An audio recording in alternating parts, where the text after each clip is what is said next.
Baik, kita mulai saja. Bismillahirrahmanirrahim. Siap, siap. Assalamualaikum warahmatullahi wabarakatuh. Waalaikumsalam warahmatullahi wabarakatuh. Alhamdulillahirabbil alamin wassalatu wassalamu ala asyrafil anbiya'i wal mursalin wa ala alihi wa ashabihi wa man tabi'ahum bi ihsanin ila yaumiddin, amma ba'd. Alhamdulillah, puja dan puji syukur atas nikmat Allah Subhanahu wa taala yang mana pada malam hari ini di Kamis malam atau di malam Jumat Allah kembali mempertemukan kita dalam acara kita yaitu Sekolah Fikih Live yang diselenggarakan oleh Rumah Fikih Indonesia. Kemudian salawat dan salam kepada junjungan kita Nabiullah Muhammad SAW. Semoga dengan lisan kita yang senantiasa bersalawat kepada beliau menjadikan kita dari golongan umatnya yang insya Allah mendapatkan syafaatnya di hari kiamat. Amin ya rabbal alamin. Baik, jemaah sekalian yang dirahmati Allah Subhanahu wa taala. Sebagaimana biasa di jadwal kita di Sekolah Fikih Lab di setiap Kamis malam atau di malam Jumat, kita akan kembali melanjutkan kajian kita dengan pembahasan hadis ahkam, yang mana tema kita pada malam hari ini masih seputar masalah fikih khuf, yaitu mengusap khuf tanpa batasan waktu. Dan ini adalah hadis ahkam yang ke-58. Dan tentunya dibersamai oleh dosen kita, Ustadz Ahmad Zarkasi LC. Dan alhamdulillah beliau telah bergabung bersama kita di Zoom. Kita sapa beliau sejenak. Assalamualaikum Ustadz Ahmad Zarkasi. Waalaikumsalam warahmatullahi wabarakatuh. Kaifahalukum Ustadz? Bikhair? Alhamdulillah bi khairin wa sihatin wa afiyah wa salamah. Alhamdulillah. Alhamdulillah. Semoga kita semua selalu dalam penjagaan dan lindungan dari Allah Subhanahu wa taala. Amin ya rabbal alamin. Amin, Allahumma amin. Baik jemaah sekalian yang dirahmati Allah Subhanahu wa taala, tanpa berpanjang lebar, kita langsung saja mempersiapkan kepada ustaz kita. Fa'alal ustaz falyatafaddal mashkura. Silakan Ustaz. Bismillahirrahmanirrahim. Alhamdulillahirabbil alamin. Ahmaduhu wa nasta'inuhu wa nastaghfiruh. Allahumma salli wa sallim wa barik ala sayyidina Muhammadin amma ba'du. Assalamualaikum warahmatullahi wabarakatuh. Waalaikumsalam. Teman-teman yang dirahmati Allah, Bapak Ibu para jemaah, alhamdulillah kita bersyukur malam hari ini kita kembali berkumpul, bersilaturahmi, sekaligus juga bisa menunaikan salah satu kewajiban kita, yaitu menuntut ilmu agama. Kita berharap dan berdoa mudah-mudahan apa yang kita pelajari jadi ilmu yang bermanfaat sekaligus jadi tambahan amal ibadah kita di akhirat. Amin ya rabbal alamin. Para jemaah, teman-teman yang dirahmati Allah, kita melanjutkan kajian kita dari kitab Bulughul Maram, dan pada malam hari ini kita akan bahas satu hadis tentang adanya riwayat yang menyatakan bahwa tidak ada batasan waktu. Tidak ada batasan waktu bagi orang mengusap khuf ternyata. Ini dalam riwayat ini. Dan ini riwayat ini kemudian dijadikan dalil oleh mazhab Imam Malik, begitu, bahwa orang kalau sudah mengusap khuf, artinya kalau sudah memakai khuf, selama dia tidak junub, begitu, maka dia sah-sah saja memakai itu sepanjang waktu yang dimana dia mau. Jadi tidak ada batasan. Kalau kita jumhur ulama menyebut menghusap khuf itu ada batasannya. 3 hari bagi musafir, sehari semalam bagi orang yang mukim, begitu. Tapi ternyata kita dapatin di riwayat bahwasanya Nabi Muhammad membolehkan orang yang menghusap khuf selama yang dia mau. Selama yang dia mau itu berarti ya sampai kapan aja dia maunya, sampai berapa hari pun dia suka, nggak ada masalah. Begitu. Jadi ini yang akan kita bahas insya Allah sebelum nantinya di pertemuan minggu depan itu kita bahas 2 hadis terakhir bab khuf sebelum nantinya kita masuk bab pembatal wudu. Silakan Ustaz Lukman baca apa yang sudah kita sajikan. Baik, kita masuk ke PDF kita yang sudah tampil, yang bisa kita lihat bersama di layar kaca kita. Hadis ahkam nomor 58, yaitu mengusap khuf tanpa batasan waktu. An Umar mauqufan wa an Anasin marfu'an. idza tawaddaa ahadukum wa labisa khuffaihi falyamsah 'alaihima wal yusalli fihima wa la yakhla'huma insya'a illa min janabah. Akhrajahu ad-Daraqutni wal Hakim wa shahhah. Artinya dari Umar radhiyallahu an secara mauquf dan dari Anas radhiyallahu an secara marfu. Apabila seseorang di antara kamu berwudu sedang dia bersepatu, maka hendaknya ia mengusap bagian atas keduanya dan sholat dengan mengenakannya tanpa melepasnya jika ia menghendaki, kecuali karena janabah. Diriwayatkan oleh Daraqutni dan Hakim, hadis sahih menurut Hakim. Ya, jadi hadis ini teman-teman yang dirahmati Allah, ada dua ya yang disebutkan oleh Imam Ibnu Hajar Al-Asqalani bahwa kalau riwayat Sayyidina Umar ini mauquf. Ntar kita jelasin apa artinya mauquf. Tapi kalau dari riwayat Sayyidina Anas bin Malik ini hukumnya marfu. Apa bedanya hadis mauquf dengan hadis marfu? Insya Allah kita jelasin di kesempatan yang akan datang. Enggak, malam ini kita akan jelas setelah baca riwayat tentang perawi hadis. Silakan Satu Kuman. Baik, sebelum kita melanjutkan atau menjelaskan tentang mauquf dan marfu, kita bacakan dulu perawi hadis, yaitu Sayyidina Umar bin Khattab radhiyallahu anhu bin Nufail al-Adwi, kunyahnya adalah Abu Hafs. Beliau adalah khalifah kaum muslimin yang kedua setelah Sayyidina Abu Bakar As-Siddiq radhiyallahu anhu dan termasuk dari 10 orang yang diberikan kabar gembira sebagai penghuni surga. Beliau adalah khalifah pertama yang digelari Amirul Mukminin Al-Faqih Al-Adl. Beliau meriwayatkan 539 hadis. Beliau wafat tahun 23 Hijrah ketika umurnya 63 tahun dan dimakamkan di kamar Nabi di samping Nabi dan Sayyidina Abu Bakar As-Siddiq radhiyallahu anhu. Iya, jadi makam yang ada di Masjid Nabawi di samping Raudhah Nabi Muhammad itu ternyata bukan hanya makam Nabi, tapi juga ada makam Sayyidina Abu Bakar dan juga Sayyidina Umar gitu. Dan itulah kemudian menjadi apa istilahnya syahid bagi kebanyakan ulama. Tidak ada masalah kemudian kita sholat di masjid yang ada kuburannya, karena Masjid Nabawi adalah masjid yang seluruh ulama sepakat untuk boleh sholat di dalamnya walaupun di dalamnya ada makam. Kalau dikatakan makamnya khusus Nabi, ternyata enggak. Di dalamnya ada makam Sayyidina Abu Bakar, ada makam Sayyidina Umar bin Khattab radhiyallahu anhu. Bahkan kalau kita lihat lebih dalam sejarahnya, ada di pintu, saya lupa pintunya apa begitu. Jadi pintunya namanya, saya lupa. Itu ada salah satu ulama Syafi'iyah yang dimakamkan di dekat pintu itu. Walaupun kemudian sejarahnya simpang siur, itu dikatakan dimakamkan di Baqi di depan pelataran Masjid Nabawi. Jadi pada intinya bahwa saya punya buku tulis ya, saya punya buku khusus itu Ustaz Lukman ya, soal sholat di kuburan, sholat di masjid yang ada kuburannya. Menjelaskan apa kata ulama tentang kuburan dan masjid yang berada dalam satu komplek atau kuburannya berada dalam masjid, tentang apa yang disebutkan oleh ulama. Adapun hadis Nabi yang melarang, apa yang mengatakan bahwa orang-orang Yahudi menjadikan kuburan orang-orang saleh mereka sebagai masjid, itu yang dimaksud tuh bukan mendirikan masjid, karena mereka nggak pernah nyebut masjid gitu. Yang dimaksud masjid dalam hadis Nabi itu adalah tempat sujud. Jadi mereka menjadikan kuburannya itu sebagai sesembahan, sebagai tujuan menyembah. Jadi memang kuburannya itu jadi sembahan gitu. Karena kan Nabi Muhammad bilangnya masjid, dan masjid itu bukan literasi mereka. Mereka nggak pernah nyebut tempat ibadah mereka sebagai masjid. Tapi yang dimaksud masjid itu berarti masjid secara bahasa, yaitu tempat di mana orang sujud. Jadi memang mereka menjadikan kuburan itu sebagai sesembahan.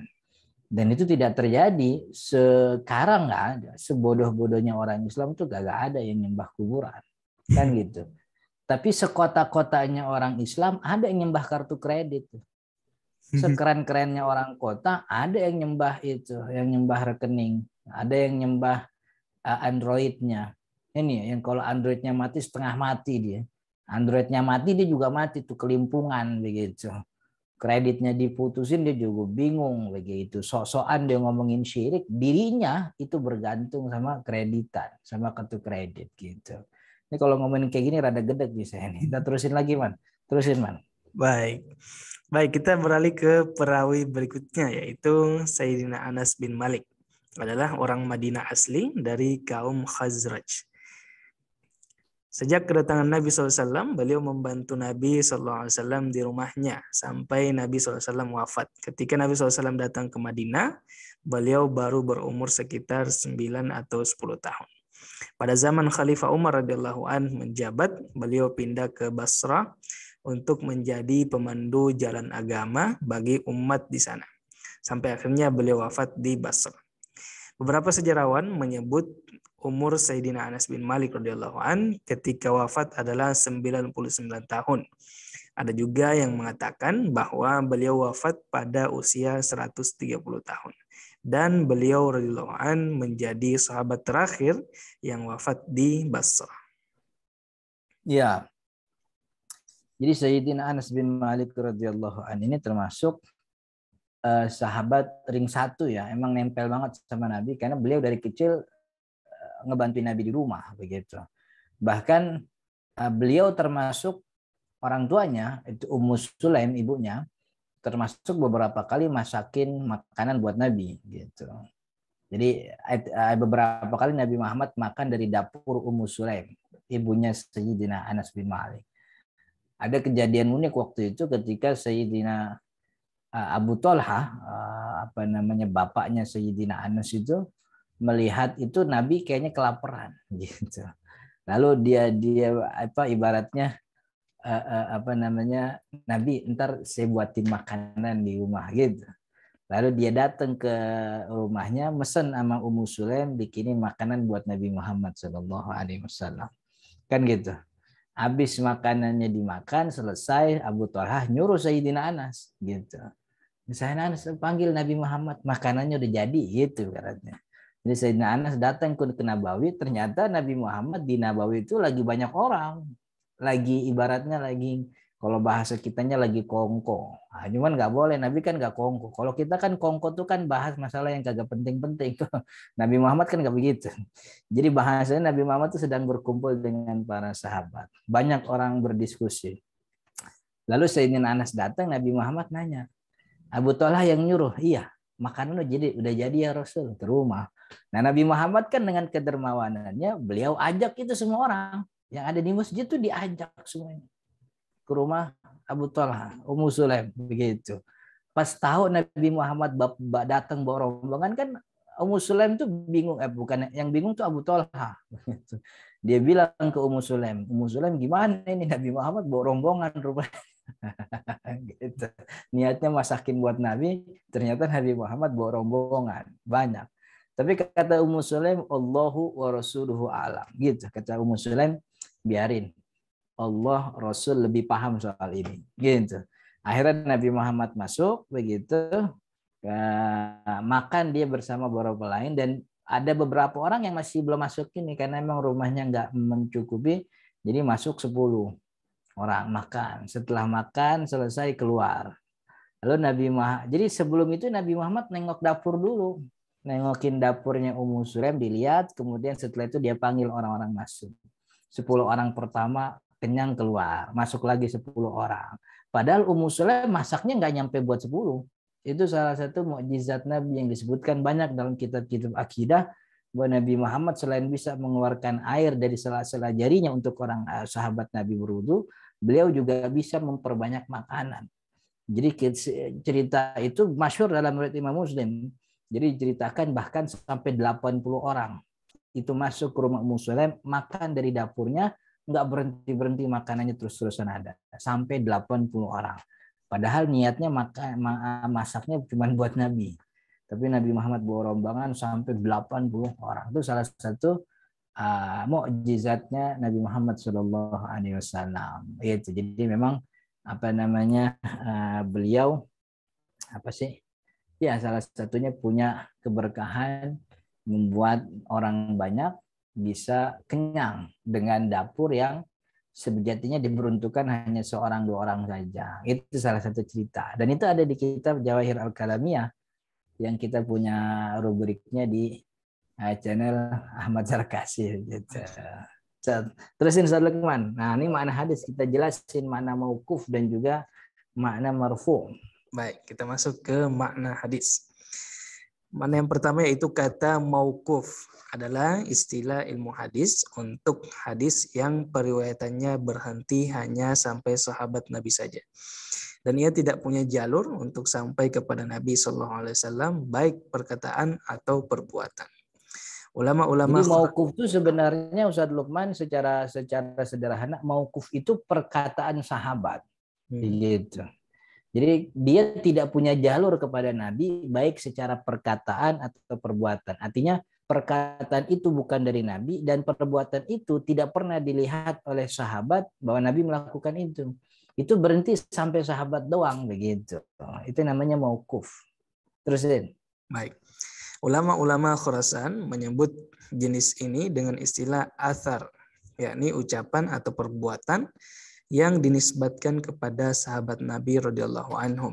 Sedangkan ulama hadis menyebut bahwa athar itu lebih umum, yakni segala sesuatu yang teriwayat itu namanya athar.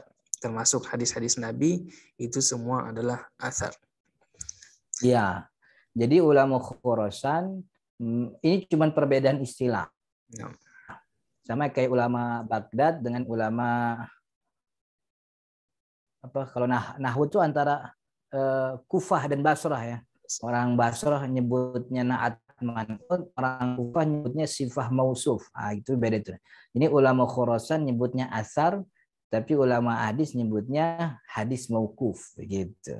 Terus baik, dalam tinjauan yang lebih jauh, ulama hadis sering juga menyebut hadis mauquf sebagai hadis marfu, yaitu pada kondisi lafadznya atau redaksinya mauquf, sedangkan kandungan hukumnya adalah marfu. Biasanya disebut dengan istilah al-mauquf lafzan, al-marfu hukman. Ya, jadi ini sebenarnya hadisnya mauquf, berhenti sampai Sayyidina Umar, tapi maknanya itu sesuai dengan apa yang disebutkan oleh Nabi Muhammad. Jadi cocok kita bilang mauqufu lafzan wal marfu'u hukman. Jadi secara lafaz redaksinya dia mauquf sampai Sayyidina Umar, tapi secara makna dia sampai kepada Nabi Muhammad SAW marfu' begitu. Terus ya, mungkin bisa tolong digeser. Oh ya. Baik. Seperti contohnya perkataan sahabat, aku diperintah oleh Nabi. Dalam riwayat Imam Al-Bukhari misalnya ada hadis dari beberapa sahabat bunyinya, Bilal diperintah untuk menggenapkan azan dan mengganjilkan iqamah. Begitu juga perkataan Ummu Atiyah radhiyallahu anha, kami dilarang untuk mengikuti jenazah akan tetapi tidak menekankan larangan itu. Hadis riwayat Bukhari dan Muslim. Iya, ini contohnya hadis mauquf secara lafaz redaksinya mauquf tapi maknanya marfu. Jadi perkataan sahabat Nabi itu kan perkataannya berhenti sampai sahabat Nabi doang, nggak nyampe Nabi. Nah, beliau menceritakan bahwa Nabi Muhammad melarang kita. Jadi perkataan Nabi Muhammad melarang itu kan nggak pernah dari Nabi tapi dari sahabat. Makanya mauquf secara redaksi tapi maknanya adalah marfu begitu. Kemudian hadis marfu. Sebenarnya urutannya harusnya marfu dulu ya. Marfu baru mauquf. Cuman karena redaksi hadis yang kita pelajari ini kalimatnya kan gitu. Dari Sayyidina Umar mauqufan wa Anas marfu'an. Jadi hadisnya nyebutin mauquf dulu, maka kita jelasin mauquf. Nah, kemudian marfu. Baik. Kata selanjutnya yaitu marfu. Hadis yang dinisbatkan kepada Nabi SAW, baik perkataan, perbuatan, atau pernyataan. Dan penisbatan kepada Nabi SAW ini, baik itu yang menisbatkan sahabat atau tabi'in atau selain keduanya, baik sanadnya bersambung atau tidak bersambung. Dengan demikian masuk dalam kategori marfu. Ini ada hadis mursal, mausul, muttasil atau juga munqati. Hadis marfu ini dibagi sesuai dengan bentuk periwayatannya. Ada marfu qauli, yakni perkataan Nabi SAW seperti perkataan sahabat yang menyebutkan perkataan Nabi sebagaimana ia dengar. Ada marfu' fi'li, yakni perbuatan Nabi SAW seperti ucapan sahabat tentang perbuatan Nabi SAW pada momen tertentu. Dan ada juga marfu' takriri, yakni pernyataan Nabi SAW seperti perkataan sahabat Nabi bahwa pernah terjadi di hadapan Nabi sesuatu dan Nabi SAW tidak mengingkari itu. Iya, jadi memang pada akhirnya ini cuman hanya pembagian istilah saja. Karena hadis mauquf pun ternyata ketika diteliti begitu ya, ada ternyata hadis Nabi Muhammad yang semakna dengan hadis mauquf ini. Makanya dikatakan mauquf lafzon tapi marfu ma'nan. Nah, marfu ma'nan nih kalau dari pembagian 3 ini adalah marfu fi'li gitu. Marfu hukman itu marfu fi'li. Jadi secara fi'ilnya marfu, cuman lafadznya tuh mauquf sampai sahabat. Jadi ini perbedaan istilah yang banyak kita dapetin dari kitab-kitab ulama hadis gitu. Ya tentu memang ada hadis-hadis yang mauquf gitu ya. Mauquf itu ya cuman sampai sahabat. Salah satu yang kita dapat banyak sekali dalam kitab Nasaihul Ibad ya, fi irsyadil ibad ala istidadi yaumil mi'ad Nasaihul Ibad. Imam Nawawi beliau banyak sebenarnya bukan Imam Nawawi, itu kan kitabnya Imam Ibnu Hajar kan ya. Imam Ibnu Hajar Al-Asqalani beliau meriwayatkan banyak asar perkataan sahabat tentang bagaimana orang untuk bersikap dalam kehidupan guna mempersiapkan kehidupan akhirat. Lalu disyarah oleh Imam An-Nawawi jadi kitab Nasaihul Ibad. Begitu. Kira-kira begitulah tentang marfu. Dan jadi hadis ini kalau dari jalurnya Sayyidina Umar ini mauquf, tapi mauqufnya lafzon saja, hukmannya marfu. Tapi dari jalur Sayyidina Anas bin Malik ternyata ini marfu. Berarti kita bisa sebut hadis ini ya tadi mauqufu lafzan marfu'ul hukmi, marfu'u hukman. Secara redaksi mauquf tapi hukumnya adalah marfu. Begitu Ustaz Lukman. Terusin. Baik, kata selanjutnya kata insya'a yang artinya ya tadi ada redaksi hadis ya. Redaksi hadisnya kata Nabi Muhammad, idza tawaddaa ahadukum falabisa khuffaihi falyamsah alaihima wal yusalli fihima wa la yakhlahuma insya'a, kan begitu. Kalau kalian wudu kemudian pakai khuf, sholat dengan khuf tersebut wala yakhlahuma, jangan buka khufnya insya'a jika kalian kehendaki, gitu. Maknanya gimana Ustaz Lukman? Baik. Dalam hadis memilih makna bahwa mengusap khuf itu tidak dibatasi oleh waktu, tapi oleh kehendak si pemakainya. Dengan demikian, bisa disebut bahwa mengusap khuf itu tanpa batasan waktu, dan inilah mazhab Imam Malik. Ya, jadi kalimat insya'a itu berarti Nabi Muhammad membolehkan orang mengusap khuf sekehendak dia mau. Kapan dia mau mengusap khuf silahkan, kapan mau lepas silahkan. Jadi memang tidak ada batasan minimal, tidak ada batasan maksimal. Pokoknya sekehendak dia mau pakai, mau buka silahkan, gak ada masalah. Begitu. Illa min janabatin, kecuali kalau karena sebab janabah. Gimana Ustaz Lukman janabah? Baik, janabah adalah hadas besar yang mewajibkan seseorang untuk mandi besar. Ya, kemudian fikih hadisnya. Baik, kita masuk ke pembahasan berikutnya yaitu fikih hadis. Fikih hadis yang pertama, bahwa syarat wudhu sebelum memakai khuf. Syarat mutlak bahwa sebelum memakai khuf, seorang diwajibkan melakukan wudhu secara sempurna terlebih dahulu. Ya, terus kemudian fikih hadis yang kedua, bahwa khuf tetap dipakai ketika sholat. Perintah untuk sholat dengan memakai khuf. Ini keharusan yang wajib dijalankan bagi orang yang berwudu dengan mengusap khuf. Bahwa ia tidak boleh melepasnya ketika sholat. Sebab basuhan kakinya ada pada sepatunya. Jika itu dilepas, berarti ada satu anggota tubuh wajib wudu yang tidak terdapat pada dirinya. Maka batal wudunya, batal juga sholat. Iya, jadi kan kalau kalau wudhunya pakai khuf berarti basuhan kaki ada pada sepatu. Nah, Maka kalau sepatunya dilepas berarti ada satu anggota tubuh yang tidak terdapat dalam dirinya. Artinya ada satu anggota tubuh yang belum dibasuh gitu, yaitu kaki. Karena basuhan tadi nggak nyampe kaki, basuhannya cuma di sepatu. Kalau sepatunya dilepas ya berarti dia belum basuh kaki begitu. Maka kalau dilepas ya wudhunya sholatnya tidak sah ya, sholatnya tidak sah karena dilakukan dalam keadaan wudhu yang tidak sempurna begitu. Kemudian nomor 3 Ustaz Lukman. baik. Yang ketiga, teks mutlak dan muqayyad. Kemutlakan mengusap khuf yang tidak terbatas. Ini adalah mazhab Imam Malik. Sedangkan jumhur ulama menilai bahwa hadis ini mutlak.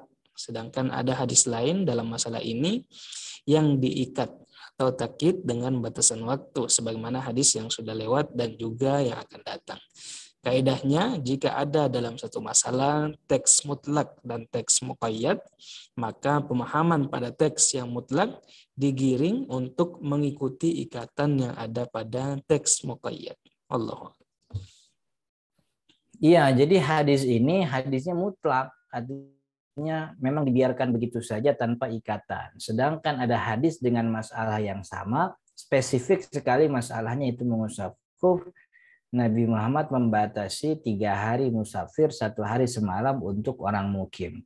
Maka hadis-hadis yang mutlak seperti ini pemahamannya kita giring sesuai dengan yang dijelaskan oleh Nabi Muhammad dalam teks yang sudah terikat begitu. Jadi itu yang kemudian disebut dengan istilah hamlu al-mutlaq alal muqayyad.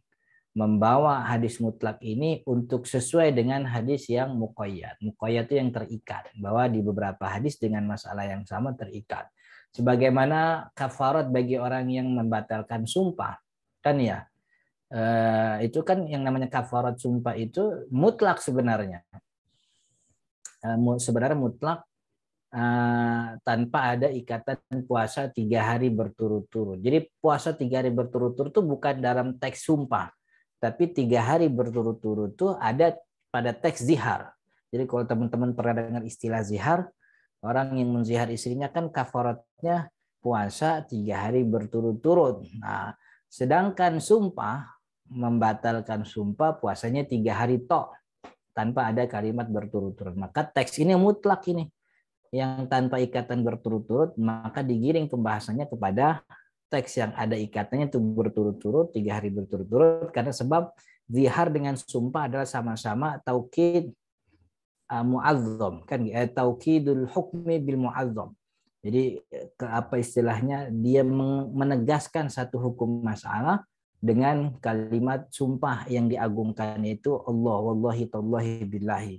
Zihar kan juga begitu juga. Zihar itu kalimatnya adalah kalimat sumpah. Maka karena sama-sama sumpah, maka kafaratnya kita samain. Kalau di sini nggak ada berturut-turut, di sini ada berturut-turut, berarti yang nggak ada tuh mutlak, kita bawa pembahasannya ke situ. Gitu. Sebagaimana mazhab Imam Syafi'i yang yang menggiring pemahaman tentang ayat. Kalau kita buka ayat tayamum, Allah kan cuma bilang famsahu biwujuhikum wa aydikum minhu, kan gitu. Usaplah muka kalian dan tangan kalian. Tangannya Allah nyebutnya cuma tangan. Tangan tuh sampai pergelangan sini, pergelangan. Tapi Allah nggak nyebut itu, usaplah sampai pergelangan sampai siku. Ayatnya cuma tangan sampai sini pergelangan. Tapi jumhur ulama termasuk mazhab Imam Syafi'i memahami teks Al-Quran tentang tayamum yang cuma sampai tangan dipahami sampai siku. Kenapa? Karena ayatnya mutlak. Sedangkan ini adalah pengganti wudhu. Ayat wudhu diikat buat tangan itu sampai siku. Maka pemahaman tentang usapan tangan kita giring dengan ayat yang sudah terikat sebelumnya dengan batasan bahwa tangan itu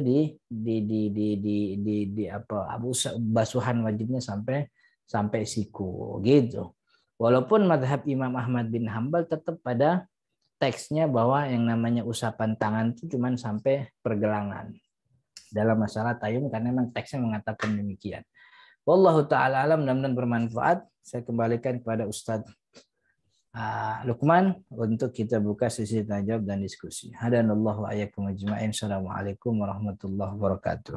Waalaikumsalam warahmatullahi wabarakatuh. Kita ucapkan jazakumullahu khairan kepada Ustaz kita atas pemaparan materinya pada malam hari ini. Tiba saatnya kita di sesi tanya jawab. Silakan bagi jamaah yang memiliki pertanyaan untuk melakukan raise hand atau menuliskan pertanyaannya di kolom chat. Silakan jamaah sekalian.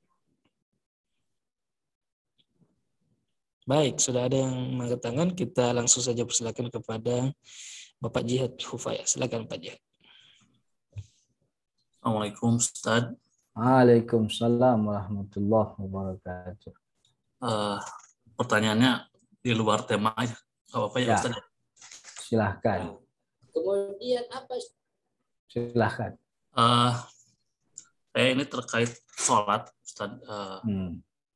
Dalam hal yang membatalkan sholat karena gerakan, ini batasan gerakannya seperti apa? Kemudian saya itu suka ragu ketika misalnya saya sedang bermakmum berdua begitu, kemudian ada yang menepuk pundak saya, suruh untuk bergerak ke belakang. Ya. Kan itu ada pergerakan yang lebih.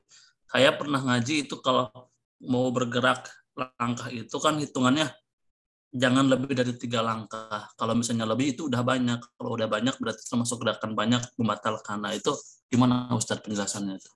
Iya. Jadi gerakan yang membatalkan sholat itu gerakan di luar kepentingan sholat. Jumlahnya 2 kali berturut-turut. Dan gerakannya gerakan besar. 2 kali, 3 kali. 3 kali. Jadi 1 kali boleh, 2 kali nggak ada masalah. Nah 3 kalinya itu yang membatalkan. Dan itu gerakannya memang gerakan besar dalam arti ini kita naik ke atas kemudian kita garuk-garuk, ini jatuhnya bukan 1, 2, 3, ini cuma 1 nih karena gerakan besarnya ini nih. Jari jemari tidak dihitung sebagai gerakan karena ini sifatnya kecil begitu. Itu. Kalau apa namanya, jadi itu ya. Dan ini itu 1 gini. Jadi kalau dia apa namanya diam di sini, ini turunnya tuh apa namanya dia balik lagi tuh nggak dihitung 2, tapi kan emang ini gerakan 1. Jadi gerakan 2 tuh berpindah. Jadi gerakan jari jemari itu gerakan kecil begitu. Apa namanya kemudian kalau orang menepuk begitu ya. Sebenarnya kalau menepuk kan nggak perlu maju, diam di situ juga nggak ada masalah, diam di tempat. Tapi kalaupun mau maju begitu ya.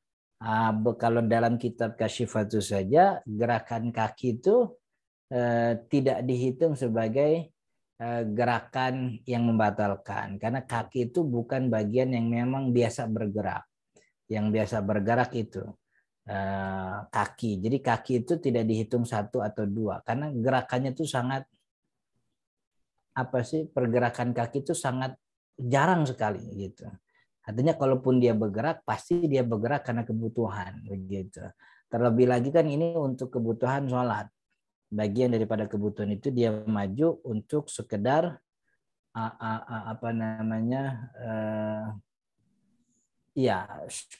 kesesuaian aturan dalam sholat berjamaah.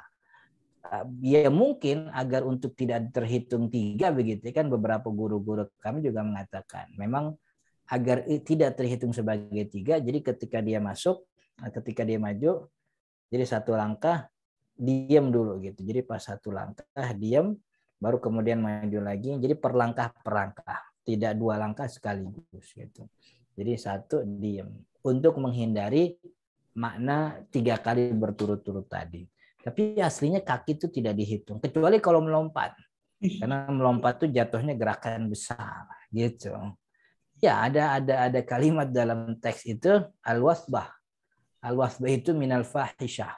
Jadi lompat itu merupakan gerakan besar, yang gerakan besar itu nggak usah dihitung sekian itu.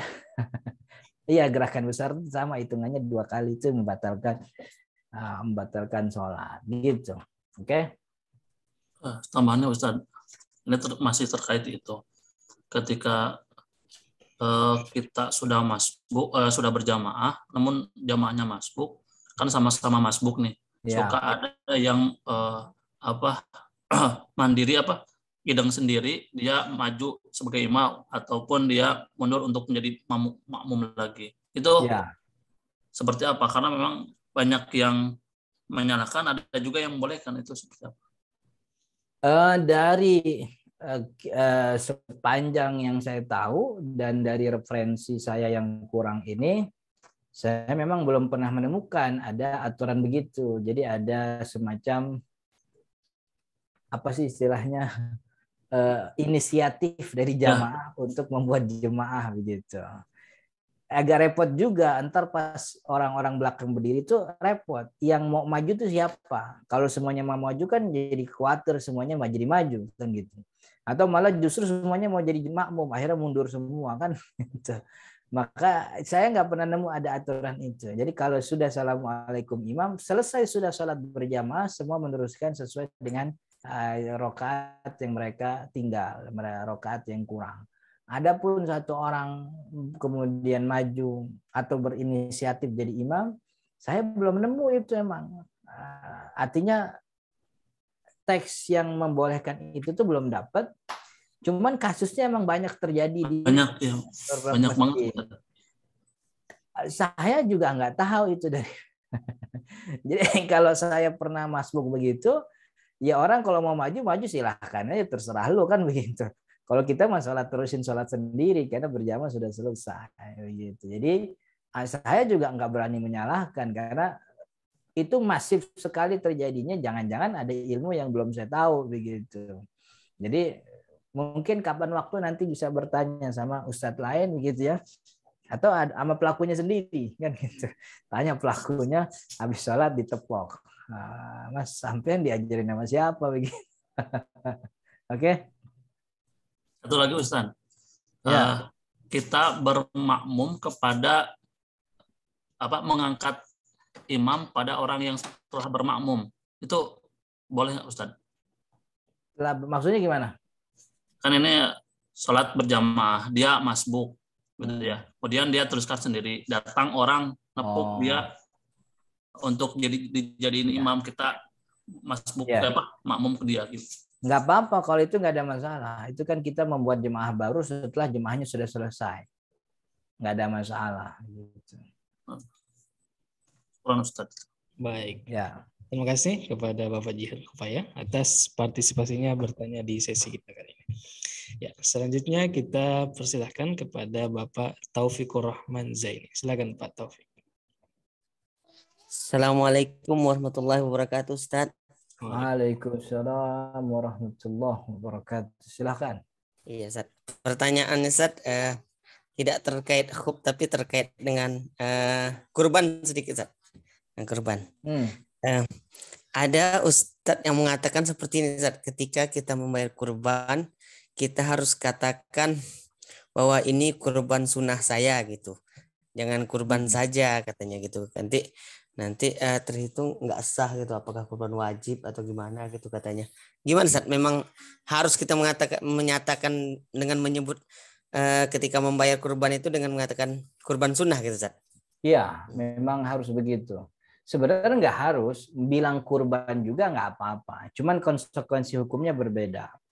Kalau dia mengatakan ini dengan catatan kambing hewannya udah jadi milik begitu ya. Ya. Kalau cuma niat beli itu memang diperdebatkan, tapi niat beli itu kata Imam Asy-Syibini Mughnil Muhtad, niat beli itu bukan ta'yin gitu. Jadi kalau udah punya kambing dia bilang ini kurban saya nih gitu. Ini cuman Syafi'i doang yang bilang ya, ulama lain mah enggak. Dalam mazhab Syafi'i ucapan seperti itu adalah isyarat ta'yin. Ta'yin itu apa? Ta'yin itu porsi terbesar dalam nazar. Jadi nazar itu kan mewajibkan dirinya untuk melakukan ibadah yang aslinya enggak kewajiban, ibadah sunnah. Itu ibadah sunnah karena udah diisyaratkan dengan nazar begitu ya, maka jadi wajib tuh. Saya nazar nanti kalau gini-gini saya mau puasa kan misal begitu. Nah, kalimat itu adalah kalimat yang merupakan apa? Core of nazar. Inti daripada nazar tuh itu. Jadi melazimkan satu ibadah tertentu terhadap diri. Dia menyebut ibadah kurban terhadap syarat kurban itu sendiri, itu kambing, hewan ternaknya. Maka kalimat itu membuat kurbannya menjadi wajib. Artinya mau nggak mau dia nggak boleh narik ucapannya lagi, dia harus kerjakan itu kurban ketika harinya datang. Dan karena ini kurban wajib, maka dia nggak boleh makan dari kurbannya sendiri, gitu. Kalau dia nggak jadi atau hewannya mati atau cacat, dia harus ganti, bayar dengan nilai uang, disedekahkan. Sebagaimana kalau udah dipotong, kemudian ternyata dia ngambil seplastik, misalnya 1 kilo, 2 kilo, maka 2 kilo juga itu harus diganti dengan uang sedekah, begitu. Karena kurbannya jadi kurban wajib. Tapi ini mazhab Syafi'i gitu ya. Jadi mazhab Syafi'i menetapkan ada 2 hal yang membuat kurban menjadi wajib. Pertama dengan nazar, yang kedua dengan isyarat tadi, memberikan isyarat pelaziman terhadap hewan ternak yang dia miliki untuk kurban, begitu. Maka tadi ucapannya bagus, ini kurban sunnah untuk menghindari kurban itu menjadi kewajiban. Karena kalau kurban jadi wajib tuh, ya itu tadi konsekuensinya kan panitia Berikan. tidak terlalu aware. Jadi mungkin aja kita dapat yang ternyata tuh kambing kita yang sudah kita isyaratkan kewajiban itu. Jadi bagusnya ngomong ini kurban sunnah saya, begitu. Gitu. Kalau lagi Sat, ini tentang ini Sat lagi orang yang sudah meninggal tapi dikorbankan oleh ahli warisnya gitu atau keluarganya gitu. Katanya daging-daging kurban itu tidak boleh diberikan kepada keluarganya atau ahli warisnya, Sat, seperti itu. Yang daging kurban yang atas namanya meninggal. Apa benar, Sat? Dalam mazhab Syafi'i kan memang kurban untuk wafat bolehnya cuma 2. Yaitu kalau si mayit nazar atau masih mayit wasiat, gitu. Dan kedua-duanya ini kewajiban, karena kewajiban emang nggak boleh dimakan sama dia dan keluarga. Gitu. Jadi ucapannya benar, gitu. Tapi kan memang ada pendapat di luar mazhab Syafi'i, tapi banyak dipakai oleh ulama Syafi'i bahwa kurban untuk orang wafat itu tidak mesti gara-gara 2. Gitu. Ya bisa saja si anaknya mau ngasih mau membelikan kurban sunnah di atas namakan orang tua yang sudah meninggal, gitu kan sah-sah saja, gitu. Dan itu jadinya hukumnya sunnah, boleh dimakan, gitu. Jadi memang mazhab Syafi'i yang menetapkan secara resmi, mazhab Syafi'i tidak membolehkan kurban kepada orang meninggal.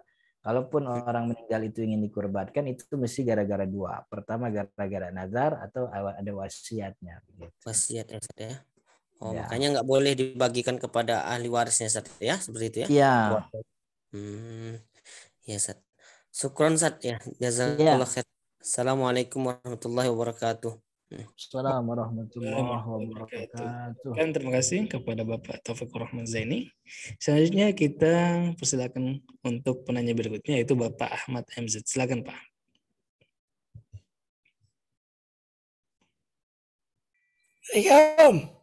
Waalaikumsalam warahmatullahi. Saya pakai salam aja lah.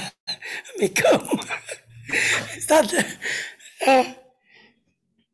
Saya tadi saya ya dengerin apa namanya jelas.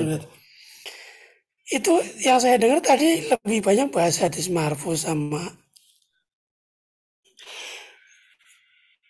mujizat Nabi ya tadi. Cuman tadi yang pembahasannya hufs, mengusap huf berlaku selamanya. Tadi gimana penjelasannya? Saya agak. Jadi bolehnya kenapa dan gimana prosedurnya? Iya, kan ini kalau yang pembahasan sebelumnya, kalau yang mukim sehari, yang safar 3 hari. Gimana? Ya. Ini sebenarnya bentuk metode penjelasan yang dipakai oleh Imam Ibnu Hajar. Ini kan Bulughul Maram yang ngumpulin hadisnya Imam Ibnu Hajar. Artinya yang nyusunnya itu Imam Ibnu Hajar. Nah, Imam Ibnu Hajar merilis semua hadis-hadis yang berkaitan dengan mengusap khuf, termasuk juga ada hadis yang ternyata itu memang riwayatnya ada sahih bahwa Nabi Muhammad memberikan keleluasaan bagi orang yang mengusap khuf sekehendak dia waktunya, kecuali kalau sebab janabah. Jadi Imam Ibnu Hajar mau bilang, Imam Malik bener loh nih riwayatnya ada, begitu. Makanya dimunculkan satu hadis yang ini menjadi dalil. Dan itu kan banyak di kitab Bulughul Maram, di setiap bab pasti ada hadis-hadis yang beliau keluarkan untuk memberikan alternatif pendapat bahwa ada pendapat lain dan ini hadisnya gitu. Jadi Imam Ibnu Hajar ingin menampilkan ini hadisnya Imam Malik yang versi jumhur ulama, hadis ini tidak diamalkan, hadis ini mutlak, maka pemahamannya harus dibawa sesuai dengan hadis yang muqayyad. Maka yang diamalkan hadis muqayyadnya, begitu. Oh, ini jadi dua-duanya pendapat yang dipakai oleh mazhab Syafi'i gitu? Ya, enggak. Imam Syafi'i malah berpendapat bebas. Imam Syafi'i justru mengatakan mengusap khuf ada batasan waktunya. Oh, tadi Ustadz bilang ini hadisnya secara makna marfu ya. Iya. Tapi tadi penjelasan ini kesannya hadis ini sat gitu ya, ganjil itu ya. Enggak. Atau gimana? Hadisnya sahih secara lafadz, ini cuma sampai kepada Sayyidina Umar, tapi secara makna betul Nabi Muhammad mengatakan demikian memang. Cuman kan tidak semua hadis yang sahih harus diamalkan. Karena kalau semua yang sahih diamalkan, tabrak-tabrakan kita akhirnya. Maka untuk mengamalkan kan hadis yang sahih itu dikumpulin oleh ulama, begitu, agar tidak terjadi kontradiktif, maka dibuatlah, kalau bahasa kitanya, adjustment dari hadis-hadis yang banyak itu yang sahih, kemudian keluar hukumnya, gitu. Hukumnya air 2 kulah itu tidak mengandung najis selama tidak berubah. Air kurang dari 2 kulah hukumnya najis kalau bercampur dengan najis walaupun tidak berubah. Kan itu hasil daripada adjustment itu terhadap hadis-hadis yang ada. Kalau bahasa usul fikihnya istinbat kan gitu.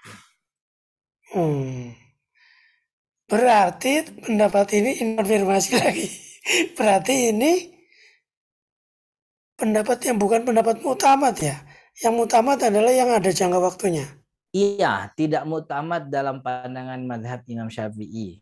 Oke. Tapi mu'tamad dalam pandangan mazhab Imam Malik. Oke. Syukur Ustaz. Oke. Ada lagi Ustaz Lukman? Pada Bapak Ahmad MZ. Iya. Sepertinya tidak ada lagi, Ustaz. Ya. Alhamdulillah. Oke, baik. Dengan terjawabnya pertanyaan dari Bapak Ahmad MZ, menandakan kita telah berada di penghujung kajian kita pada malam hari ini. Kita ucapkan terima kasih jazakumullah khairan kepada Ustadz kita, Ustadz Ahmad Zarkas LC atas materinya pada malam hari ini, dan kepada seluruh jemaah. Terima kasih. Semoga apa yang jemaah sekalian luangkan dari waktu dan kuota jemaah sekalian diganjar pahala dan kebaikan di sisi Allah Subhanahu wa taala. Amin ya rabbal alamin. Baik, kita tutup kajian kita dengan sama-sama baca doa kifaratul majlis. Subhanakallahumma bihamdik nasyhadu an la ilaha illa anta wa nastaghfiruka wa natubu ilaik. Saya Lukman Sabri, mohon undur diri. Assalamualaikum warahmatullahi wabarakatuh. Waalaikumsalam warahmatullahi wabarakatuh.